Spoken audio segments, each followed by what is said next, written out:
ម្លងអត់មុខម្ហូបមួយមុខនេះបងប្អូនស្លម្ជូរសាច់គោជាមួយត្រកួននេះគ្រឿងស្លដែលត្រកួនមួយចានធំខ្ញុំបានហាន់វាជាកង់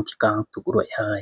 នេះសាច់គោប្រហែលកន្លះគីឡូដើម្បីទុកស្លទើបមកខ្ញុំបានយកឆ្នាំងមកដាក់លើថង់ហ្គាសដាក់វាឲ្យបានជាប់ល្អរួចហើយខ្ញុំក៏អូនបើកក្បាលហ្គាសដើម្បីយើងដិតភ្លើងឲ្យវាក្តៅឆ្នាំងក្បាលហ្គាសនេះម៉ូតមិនចង់បានតឹងដល់កហើយខ្ញុំយកដេកកេះអុជវាដើម្បីឲ្យឆេះឲ្យវាក្តៅឆ្នាំងរួចហើយខ្ញុំក៏បានចាក់ខ្លាញ់ដាក់ក្នុងឆ្នាំងហើយដាក់ស្ករឲ្យវាក្រហមបន្តិចរួចហើយខ្ញុំក៏ដួសគ្រឿងដាក់ចូលដើម្បីកកូរវាចូលគ្នាកូរចុះកូរឡើងឲ្យវាចូលជាតិគ្នាហើយខ្ញុំក៏យកសាច់គោមកដាក់កកូរចូលក្នុងគ្រឿងត្រឡប់ចុះត្រឡប់ឡើងឲ្យវាសព្វដើម្បីឲ្យចូលជាតិគ្នាកូរចុះកូរឡើងរួចហើយខ្ញុំក៏បានដាក់អំបិលចូលប្រហែល20នាទីដាក់ម្សៅស៊ុបចូលទៀតដើម្បីឲ្យរសជាតិវាឆ្ងាញ់ហើយជាតិហើយខ្ញុំក៏កូរចុះកូរឡើងទៀតដើម្បីឲ្យវាចូលជាតិគ្នាជាមួយសាច់ហើយនឹងគ្រឿងតែមកខ្ញុំយកទឹកស្អាតមកលាងត្បាល់គ្រឿងរួចហើយខ្ញុំយកអាទឹកក្នុងត្បាល់ទៅចាក់ចូលក្នុងឆ្នាំងដើម្បីកុំឲ្យវាខ្លោចឆ្នាំងនឹងសាច់រួចហើយខ្ញុំក៏យកវែងមកកូរវាម្ដងទៀតកកូរឲ្យចូលជាតិគ្នារួចហើយខ្ញុំក៏យកគម្របឆ្នាំងមកបិទវាទុកវាឲ្យសាច់វាផុយបន្តិចទុកប្រហែល 4-5 នាទីរួចហើយខ្ញុំក៏បើកគម្របឆ្នាំងយកវែកកូរវាចុះឡើង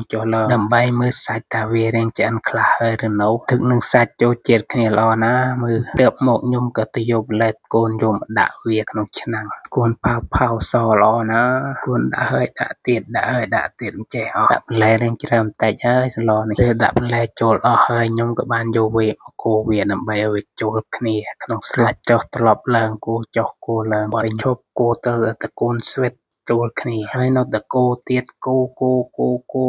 ដល់កកូរនេះកូនរៀងស្វិតក្រាន់ហើយសាច់ក្រាំងចាញ់មកឃើញច្រើនដែរសាច់ទៅមកខ្ញុំក៏យកគម្របឆ្នាំងគ្របវាម្ដងទៀតរួចហើយខ្ញុំក៏បើកគម្របឆ្នាំងមើលម្ដងទៀតថាវារាងឆ្អិនហើយឬនៅទៅមកខ្ញុំក៏យកម្ជូរអំពិលដាក់ក្នុងឆ្នាំងប្រហែល2គួររួចកូរតទៅទៀតឲ្យម្ជូរលាយចូលក្នុងសន្លដើម្បីវាជូរមកខ្ញុំក៏បើកគម្របឆ្នាំងមើលហើយកូរទៀតតែជាចិត្តឆ្អិនហើយបាទក៏បានយកបន្លែមកដាក់ថែមមានពីងប៉ោះនិងម្រះប្រុសដាក់ពីងប៉ោះចូលមុនបដើដើម្បីឲ្យវាផុយមុនពីងប៉ោះនេះខ្ញុំដាក់ប្រហែលជា2ផ្លែចិត្តជាកង់តូច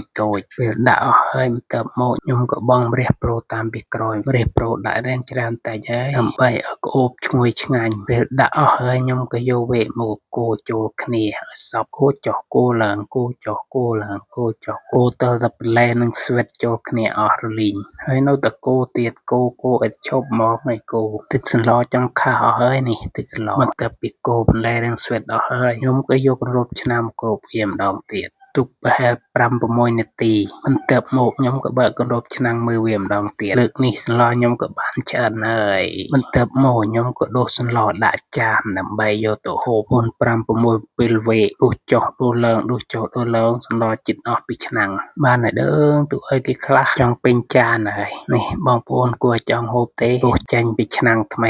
ក្តៅហុយសាច់លិចចង់ច្រើនជាងបន្លែទៀតខ្ញុំភ្លក់មុនគេហើយដាក់មួយម៉ាត់មើលរសជាតិវាមិនរសជាតិឆ្ងាញ់ទៅស្នាដៃខ្លួនឯងជាតិមហាជាតិ